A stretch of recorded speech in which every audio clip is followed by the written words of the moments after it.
What's up, everyone? Thanks for tuning in at the Bridge to Bridge podcast. I'm your host, Big Mike. I was born and raised in the city of San Francisco, and I have such a love and appreciation for the Bay Area. This podcast is going to shine a light on some of the Bay's finest athletes, entrepreneurs, and artists. We're going to hear the stories of their journeys to success, struggles they've overcome, and get to know them on a personal level. On this episode of the Bridge to Bridge podcast, we connect with Pac-10 Head Coach of the Year and broadcaster coach Steve Lavin. Born in San Francisco, Steve grew up in Marin playing at Drake High School, where he went on to win a state championship with a 34-0 record. After his playing career, he took a coaching role with Purdue, where he rose above the ranks and left his mark. He then became head coach at UCLA and St. John's, and the rest is history. Over his 11 seasons as head coach, Lavin led teams to 10 postseason appearances, 8 trips to the NCAA tournament, and 9 seasons with 20 or more wins. We discuss all that and much more on this action-packed episode. Enjoy the episode, and thanks for tuning in. Coach Lav, super pumped to have you on the 7th episode of the Bridge to Bridge podcast. For those who don't know, Coach Lav was an unbelievable head coach at both UCLA and St. John. Multiple trips to the NCAA tourney, multiple players drafted to the NBA, lots of wins. Now you're an analyst with Fox Sports and the Pac-12 network. Is that right? Let's see. Right now, I actually work for Fox Sports during the regular season. And then during the NCAA tournament, I work with Turner and CBS because they have the rights to March Madness. And I also work with Yahoo Sports on the NBA draft as an analyst for them. Before we get into all those, super interesting points, one of the main reasons we wanted to have you on here, Pat Viscaldo, he loves you. He said a lot of good things, said you'd be perfect for the show. Bridge to Bridge podcast being a San Francisco Bay Area show, we figured, you'd be a great guest to have on. And so we definitely want to dive in a little bit about your upbringing and roots here in the Bay Area. Fortunate to grow up in Northern California, born in San Francisco. I was the youngest of 6 children. So by the time I came along, my father had a teaching job at Sir Francis Drake High School in Northern California, in Marin County, just north of San Francisco, as you guys know. So love the Bay Area. And I left in 1985 and was away for 32 years in Southern California, West Lafayette, Indiana, when I was with Purdue, New York, as you guys mentioned, during my time at St. John's. So I came back in 2017. So after being away 32 years, I've really appreciated these last 3 years being back home. Me and Mike played a little bit in the WCAL, Sir Francis Drake in a tournament play, always known for the three-point prowess. And obviously you won a state title with Sir Francis Drake. Can you tell me, is it just – do you have to hit a certain percentage of threes just to get on the team to start with? Well, what was that experience like? Yeah, it's true. It goes back to our coach, Pete Hayward, was a legendary, successful basketball coach at Sir Francis Drake High School. And he was what I call a basketball Benny, a basketball Jones, a basketball junkie. He was always in the gym making it available for us, after school, on the weekends. He had a great summer camp program. And so starting with 3rd, 4th, 5th graders, we were grooving, getting reps on the proper shot mechanics in terms of, squaring your feet away, shooting the ball off those middle 3 fingers for good rotation, getting that pronation in the wrist for follow through. There was some variation because, each player is different. But there really is something to be said for the uniformity that Coach Hayward was able to instill when it came to shooting. But he also was just an all-around excellent offensive coach, and defensively kept teams off balance with our full court pressure. And so he almost had a farm system like AAA because of his summer camps. And then he was so committed because, he always kept the gym open for us. As a result, the success Drake had is really unparalleled in the history of Marin County basketball, and one of the better programs, up there with Bishop O'Dowd, St. Ignatius, other great programs. Sacred Heart, California. That's where we went. Sacred Heart. Yeah. We got to go St. Joe's as well. Yeah. Jason Kidd, came out of there. Ray Young, Frank Laporte was the coach back in the day. Ray Young, I remember I read somewhere that Ray Young did like 1,000 calf raises per night. And I tried to do that. I remember I was like, all right, I'm going to do 1,000 calf raises because I got to get up there. I was like, maybe touch 2 fingers, here's the backboard. That's where I'm at, And Ray Allen, man, legend. Ray Allen and Ray Young, both. Yeah, Ray Young is definitely. Oh, yeah. Sorry. I meant Ray Young. One of our fans from the show told me to ask you about a Marin basketball player named Bucky. Does that ring a bell? Bucky Chavez, the entire Chavez family. Ed Chavez Sr., the father, was an outstanding athlete, played at Santa Clara, played multiple sports. He was an outstanding coach at Tamalpais High School. And he had a number of children. They were all excellent athletes. The father is an amazing teacher, the late Ed Chavez Sr. And Bucky, he was a late bloomer that just kept getting better. Kind of had that Iceman build, very long and lean, but an array of shots, crafty, using the glass, runners, could go to his left and right, almost ambidextrous. And he has a son, Skylar, who's now at Pepperdine.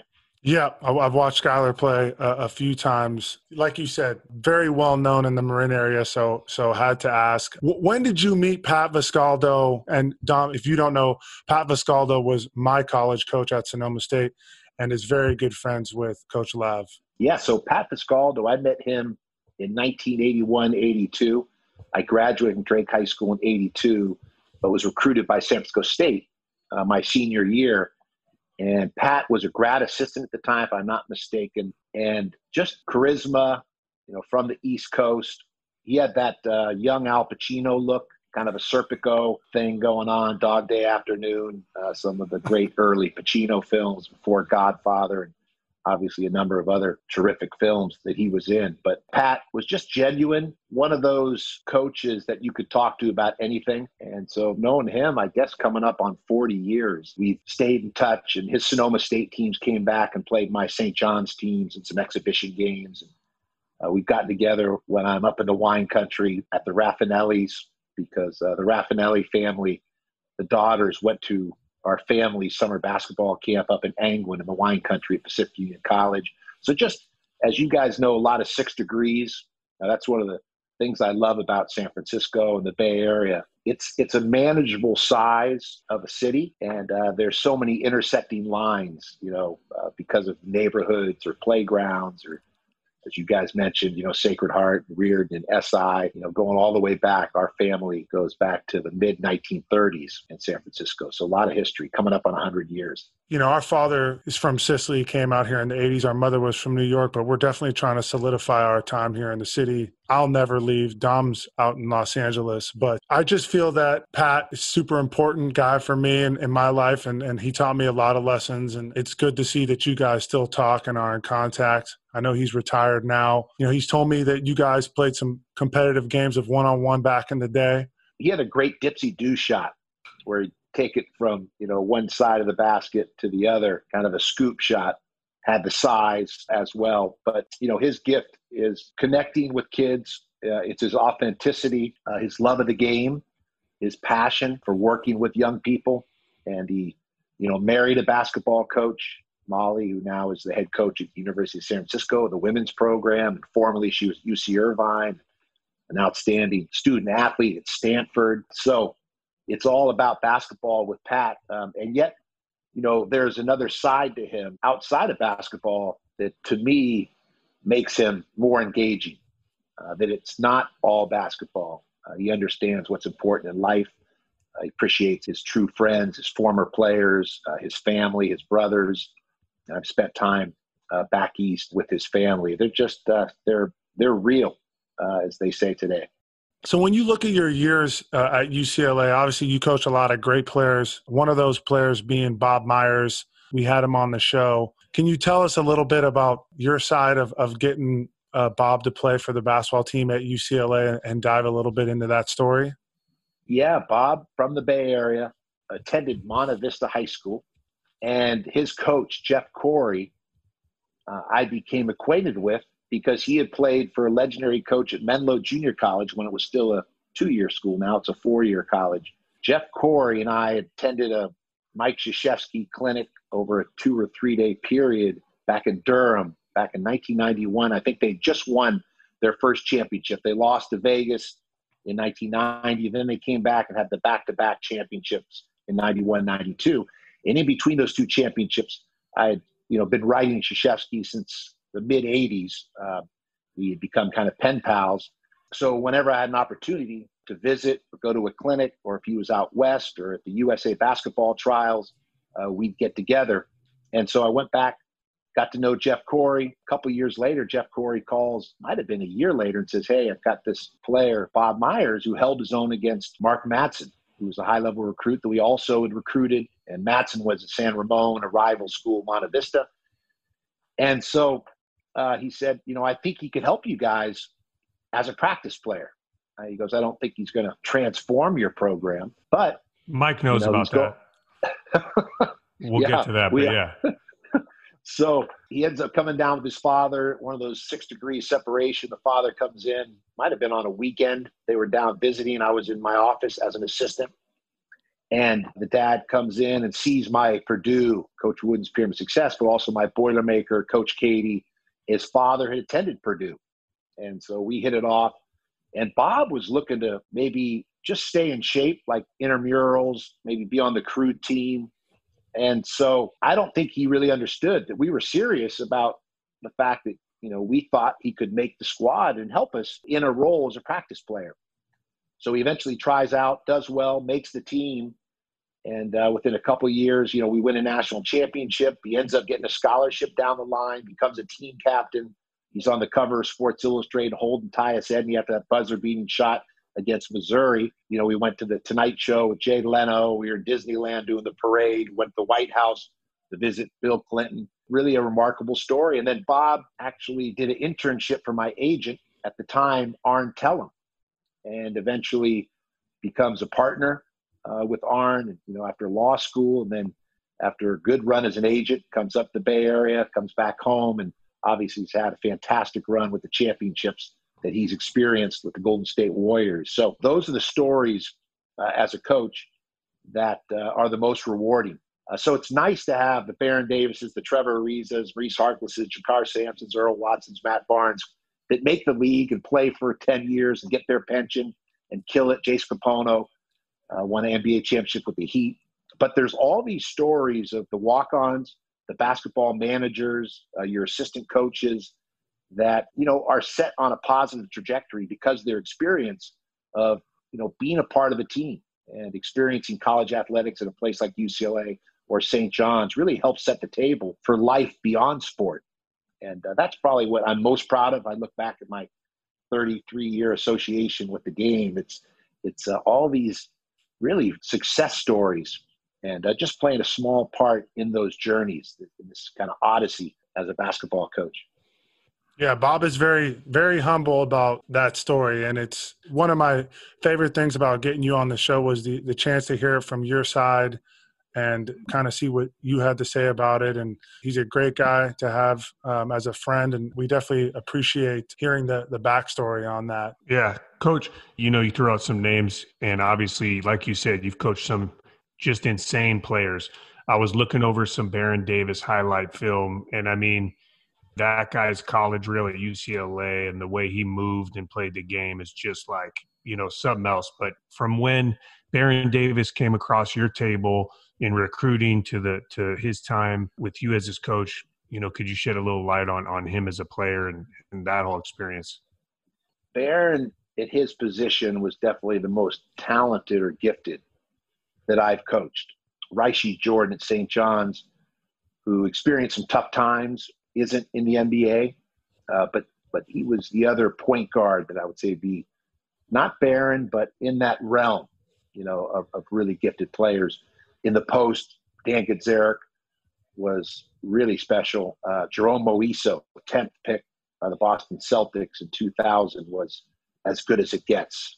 And didn't have maybe the NBA career he would have liked to have had, but, the grace, the fluidity, ran like a gazelle. He was skilled. He was probably too humble, such a kind person. Maurice Harkless was another one that just first time I laid eyes on him going up and down the floor, he just knew that he was special. But Marin, starting in his junior year when I began to watch him during the summer circuit, before he got more stout, he was actually kind of a peanut. He was smaller, like a tiny Archibald, but incredibly crafty, as entertaining as any recruit that I ever evaluated and, watched at that point, a high school stage of a prospect's career. His handles, his moxie. Then he just kept getting stronger and more stout. Think about what he would have been like if he didn't have the injury. He blew out his knee against Michigan his freshman year in the NCAA tournament. Then we faced Kentucky in the Sweet 16. We didn't have Marin. And that was a big difference. Kentucky ended up winning the national title, but I think we would have been more competitive in that game. And so, he was never back to full strength. And he still played in the league 13 years, still was an all-star, still led Golden State in that big upset against the Mavericks back in the day. So there's no doubt just his gifts. And he had that razzle-dazzle, that ability to entertain, do some things that just take your breath away because of his athleticism, his ability to accelerate, elevate, his vision. But it was still functional. Sometimes you've got a player that's fancy, but there isn't the functional side to it. Marin could bring that flair, but still pay it off for what was winning plays, making winning plays. You talk about the uncertain things and unplanned things. How did the death of your father and the cancer affect you as a coach, and how were you able to manage that while you were coaching? Yeah, it's really interesting. The cancer diagnosis was 2010. My surgery was November 6th of 2011. So 9 years cancer-free, knock on wood. Love that, man. Thank you. Yeah, my father died February 10th, 2013. My mother died January 25th, 2018.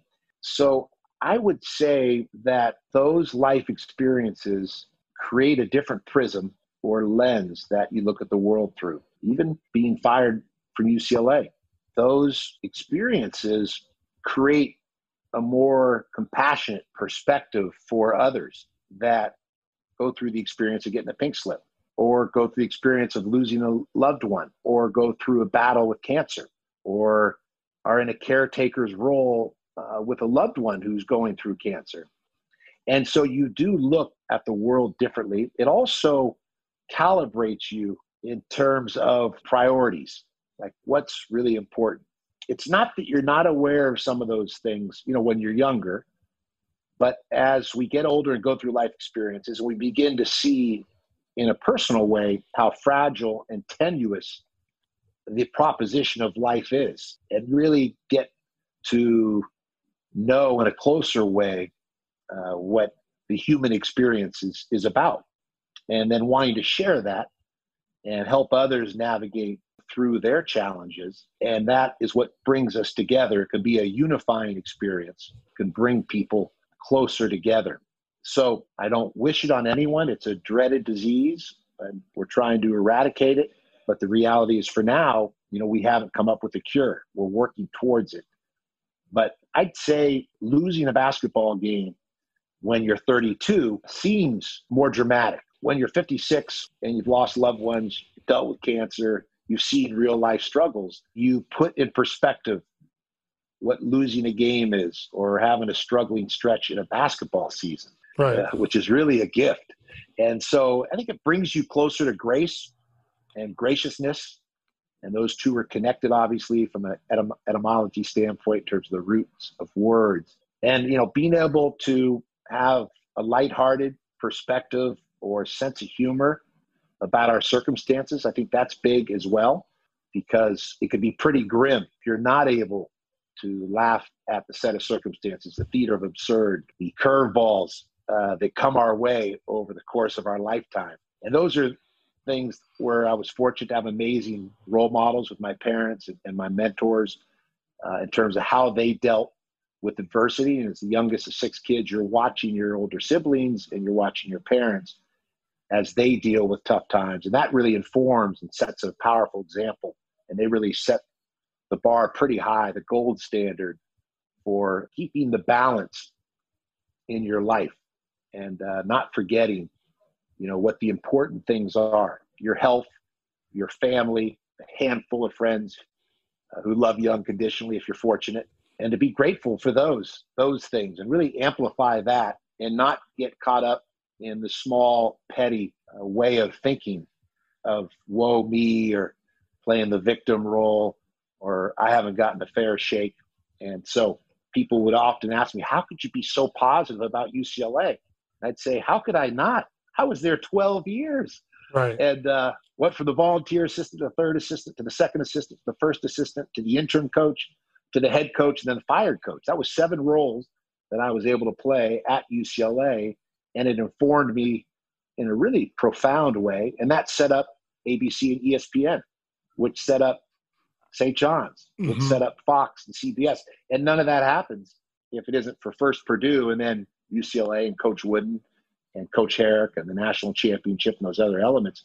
So because I got fired like my 7 predecessors and the 3 guys that followed me, I'm like everyone else, grateful for the opportunity and give thanks, salute, move on, and wish the next guy well, because you understand how challenging that position is. So transitions are really important in life, and being mindful of transitions.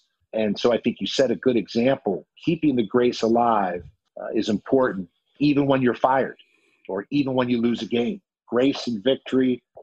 Let's see, humility in victory and grace in defeat, right? Graciousness in defeat. That was one of Coach Wooden's favorites. It's so basic, right? But humility in victory, humble in victory, and gracious in defeat, and setting that example for young people. Coach Wooden also, 2 most important words: love and balance, and that's in life.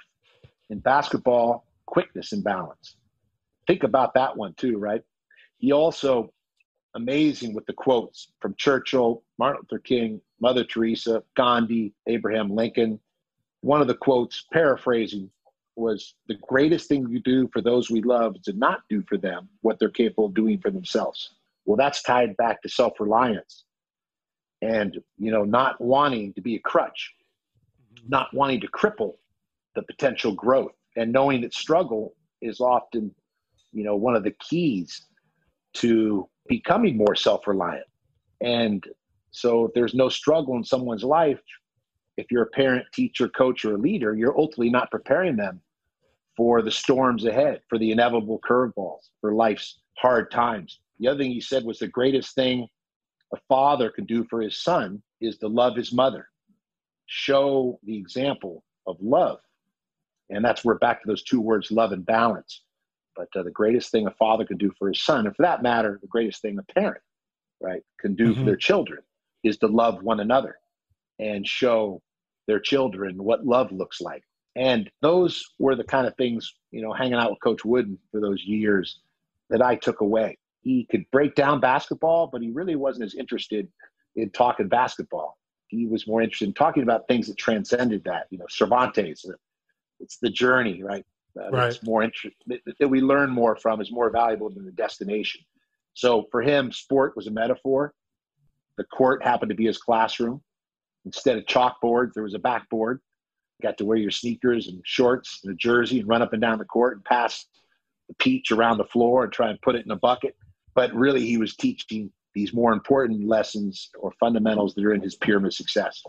I used to ask him, how's he doing? Because he's 98, 99. He'd say, well, I got some headaches and, he's getting the blood transfusions and my arm's a little sore. He said, after all, it would be pretty unusual if at 98 years old, I didn't have some aches and some ailments. That's kind of how it works, which was great. Kind of like inherently, like I have 98, this whole idea of, staying in the moment. That was the advice he gave me the day I became the interim coach. He said, it's going to be natural to be looking over your shoulder and having ambiguous emotions because of this emotional minefield that's now in front of you. And you're looking over your shoulder because Coach Herrick, who brought you to UCLA, is fired. So having a foot in yesterday would be a natural inclination. Or because of the uncertainty with that interim title and not knowing what your future holds, it would be natural to be worrying and be thinking about the future. He said, But what you need to do is to focus on keeping both feet in today. And that's how we create a better tomorrow. So don't have a foot in yesterday. No, don't have a foot in tomorrow. Keep both feet in today and do the best that you can. He said, and that's really what these young people deserve, that you're now leading into this basketball season. And so that was as powerful and helpful advice as I could have possibly received in those intern days, to really just kind of lock in. And he said, because you don't know if you're going to be here a week or a month. And actually, it was from him that I really knew I was going to be there for the long haul, because a couple of months later, he said, I think you're going to be pretty busy the next couple of years. And that was before my bosses had told me that I was going to be the head coach, because I think I had said something like, Coach, it looks like I'm going to have a lot of time this spring to hang out with you. And he said, I think you're going to be pretty busy this spring and beyond, Stephen. So that was like, oh, wow. And then a couple of weeks later in February, Chancellor Young and Pete Blackman took me up to the grill at the Bel Air Country Club. I had a turkey burger with cheese and a Diet Coke, and they shared that they're offering me a contract. But really, Coach Wooden had tipped me off to it a couple weeks prior. But I still had, my head down, working hard, running uphill, yeah. running into the wind and uphill. Coach, I got to ask, obviously we talk about, these trials and tribulations, and, I feel like the last couple of years, the NCAA has seen, it's been a battle, the Adidas scandal, Pitino getting let go for some of the stuff that went down with him and his players. Can you dive into a little bit about what's going on with players becoming amateurs so they can get paid? And are there a lot of coaches out there you think are not playing the game, honestly? Well, through the history of the game, there's been periods of time where college athletics has had to deal with scandals, whether it was point shaving, whether it was NCAA violations made by a program from coaches or donors. So none of this is really new. I think because we're in the information age, the 24-hour sports news cycle, social media, the constant bombardment of message, and the instantaneousness of it all makes it seem more salacious. And wow, scandal, college athletics. Like, well, wait a second. If you trace the history of the game, you look at the real racing form of college athletics, it's been there all along. Now, the FBI with wiretaps make this a little more salacious and create headlines that have fans and create great talking points or banter for talk radio or, the morning TV shows on the sports networks. So I do think, we're in the midst, interesting how the world sometimes, kind of mirrors a sport or sport mirrors the world. We're shaking things up. Part of it is we didn't adjust gradually. We should have been tweaking the amateur model in a more dramatic way. There have been some adjustments to the college athletics amateur model, but we weren't moving fast enough. And given the socioeconomic elements or aspects that are in play, billions of dollars of revenue are in the mix when it comes to the shoe endorsements and the advertising dollars, merchandise, TV networks, and college football and college basketball in particular. And then obviously a student athlete's experience in terms of room, books, tuition, per diem if we're on the road. So I think, when you don't have that evolution, then eventually there's a revolution. And so we are in the midst of a revolution. I'm not comparing it to the French Revolution or civil rights or more important or significant revolutions through history, not just in our country, but throughout the world. But it is a revolution of sorts. And I think it's a good thing because people are going to put their heads together.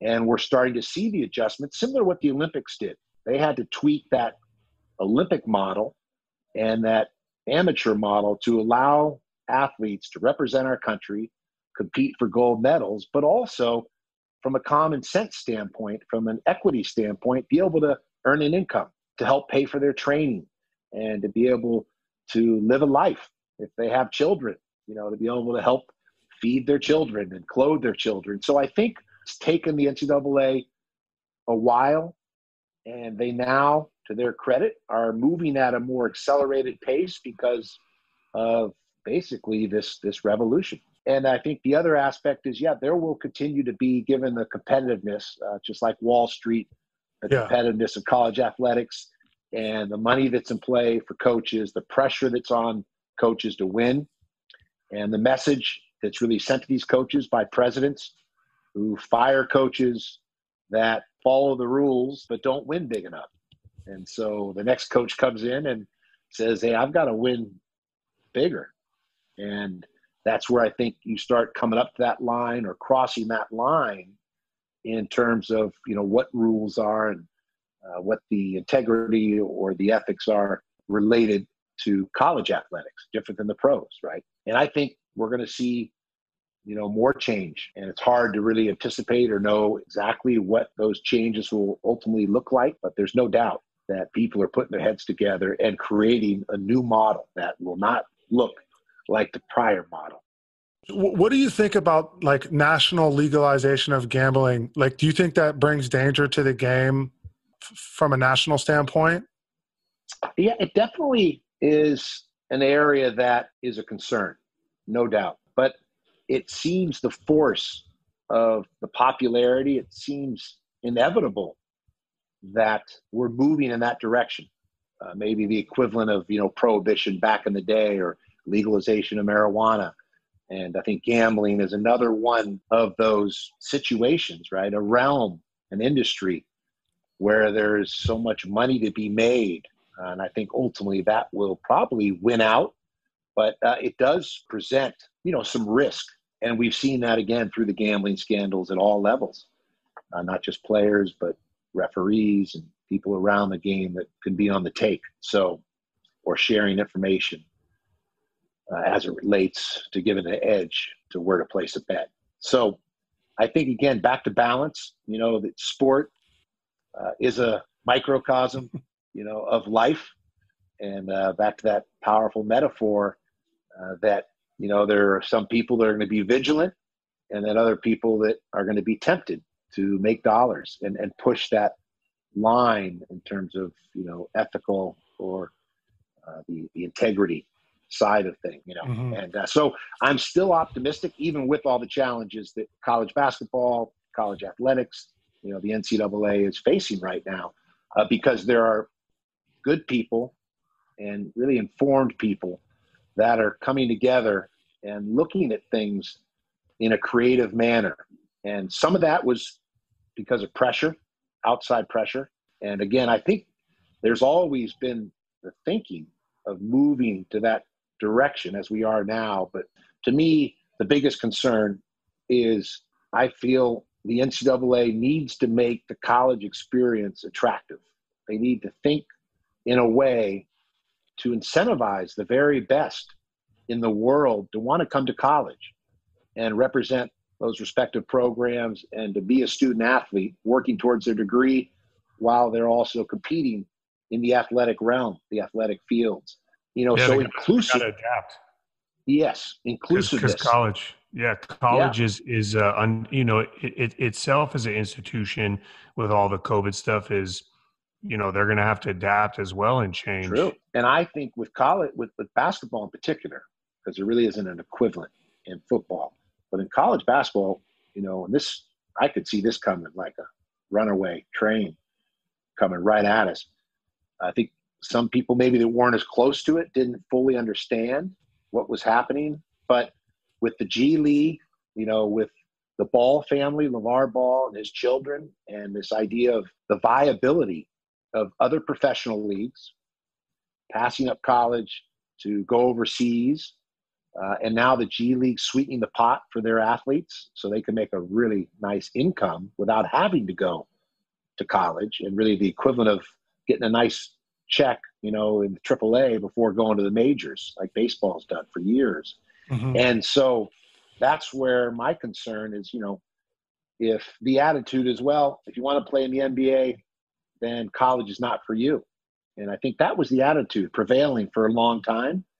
And I completely disagree, because that would mean that Magic Johnson never came to college. Let's face it, Magic and Bird, those two transformed the popularity of college basketball. March Madness is a result of Magic and Bird playing in domes and the things that we're now doing is a result of Magic and Bird. They really resuscitated college basketball and elevated it to another level. Then the next year they did it in the NBA.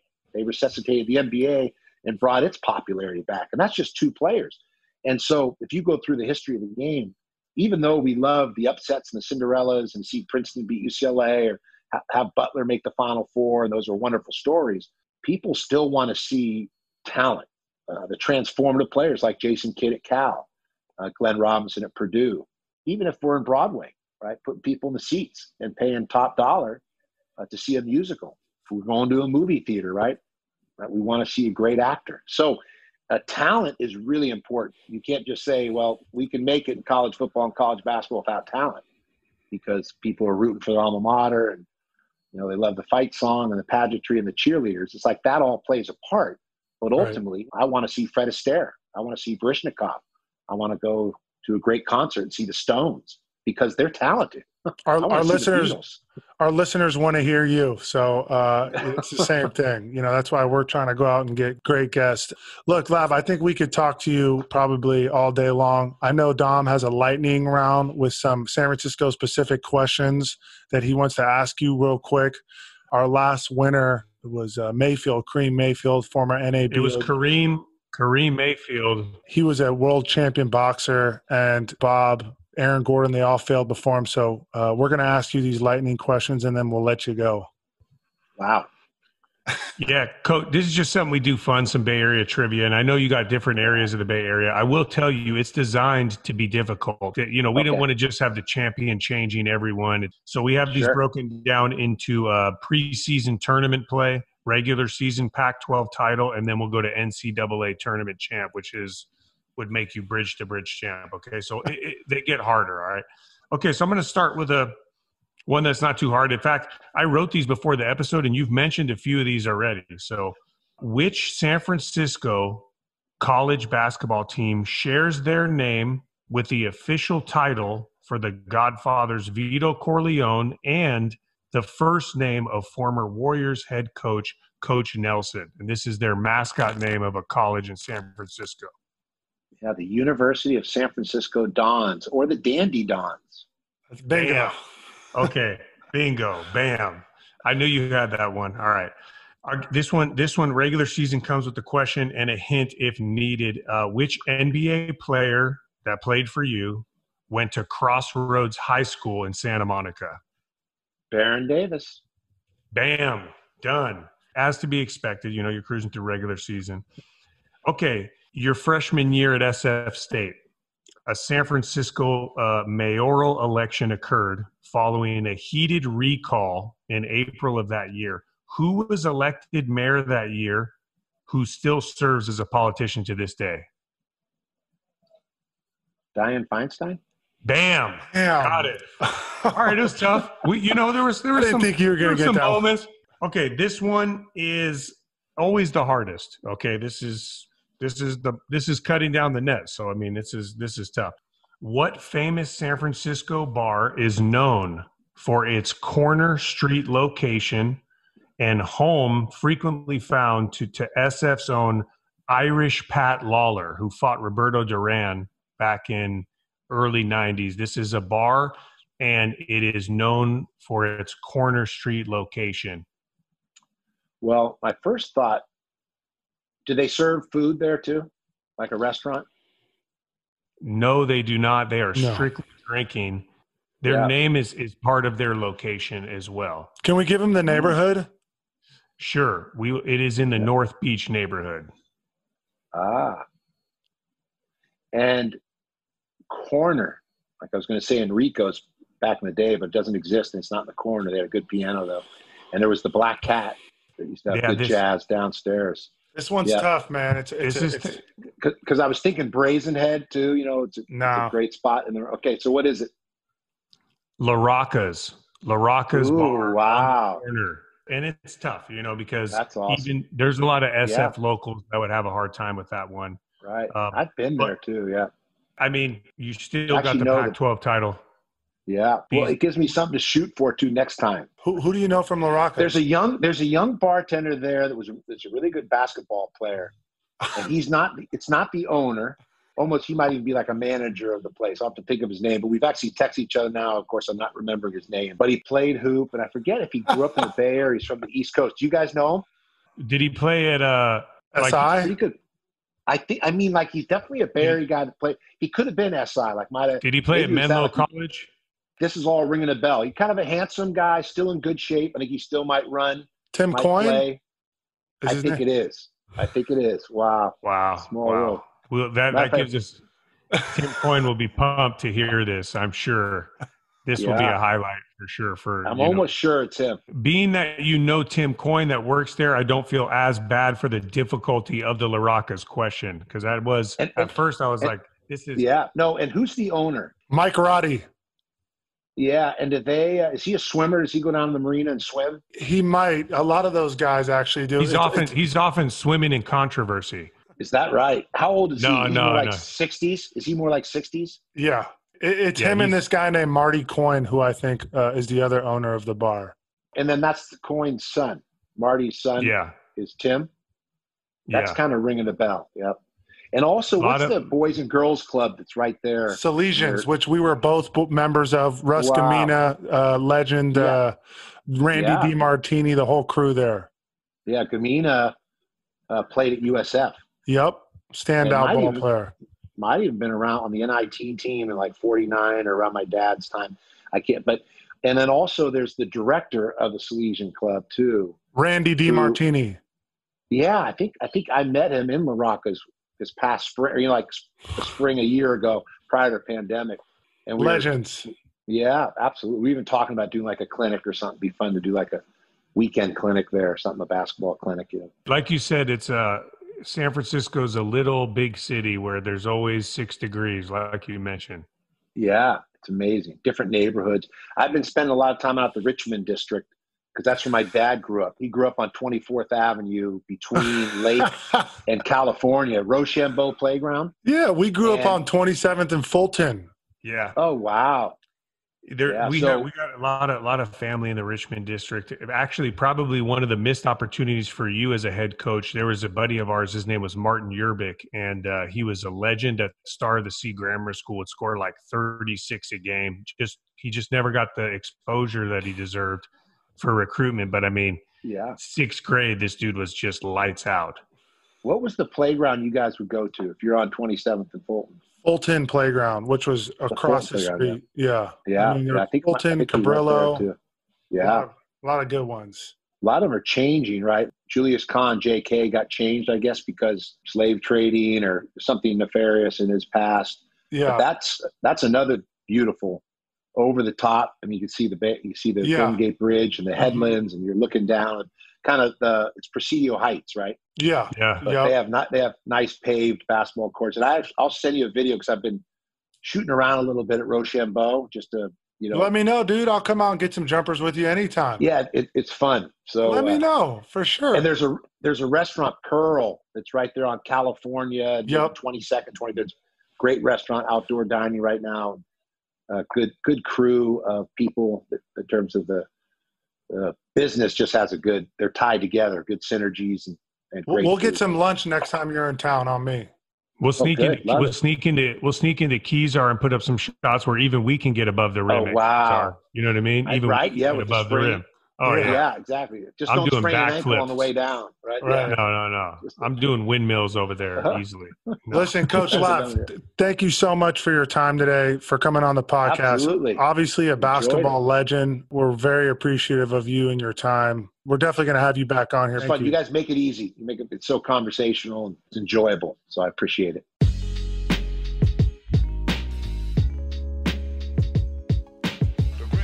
Wow. A very informative episode. I feel like we really got a lot out of Coach, and we're super pumped he came on the show and dropped some knowledge. Coach Lav, thank you so much for your time. We know you're a very busy guy. We definitely plan to have you back on the show. I feel like we could have easily gotten another couple of hours out of you. So much good advice, so many good tidbits, and so much, to take from that episode. Lots of life lessons. thanks again for coming on. A big thanks to Matt Sordello and Kevin Hoffman for production and visuals. And shout out to Marcus X on the beats. Thank you all for tuning in to another episode of the Bridge to Bridge podcast. We can't wait to bring you more content. See you guys soon.